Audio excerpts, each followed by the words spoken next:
Hey guys, it's Mrs. Dugan, and welcome to another lesson on Newton's laws. So today I'm going to be talking about Newton's second law, which is also known as the law of acceleration.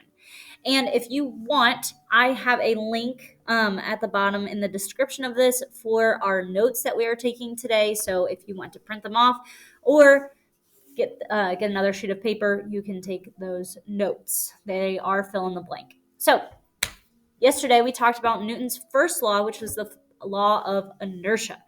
Now, if we remember correctly, inertia is an object's tendency to resist motion. And if we remember what motion is an object's position. So it's a change in position over time. Now, we have one idea of acceleration right now, and that is the definition is the change in velocity over time.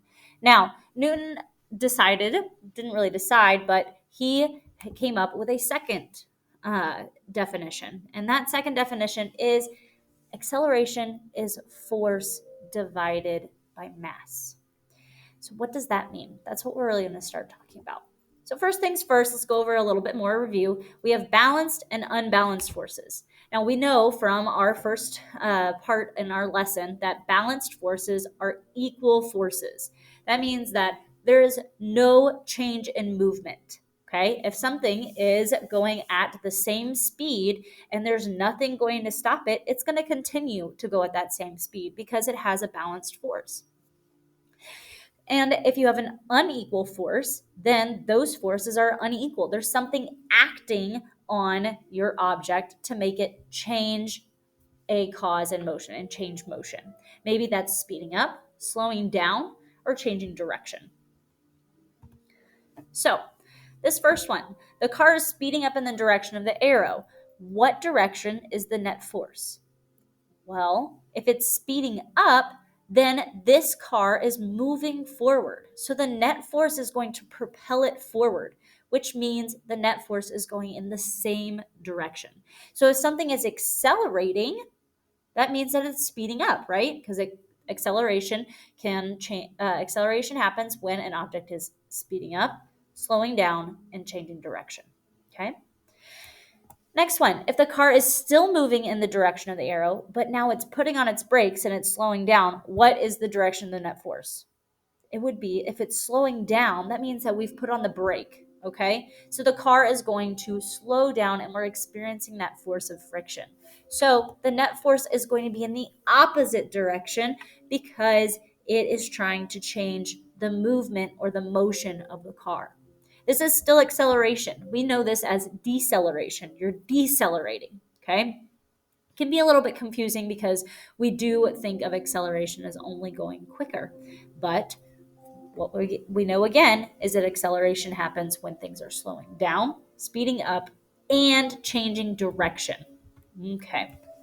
So, in Newton's second law, acceleration is not defined by velocity. It is defined by force divided by the object's mass. So remember, if you have a really, really, really heavy object, it's really hard to pick up, right? If I asked you to pick up 200 pounds, you would have to exert a lot of energy. You would have to really just get yourself ready and do it. It's like those weightlifters, okay?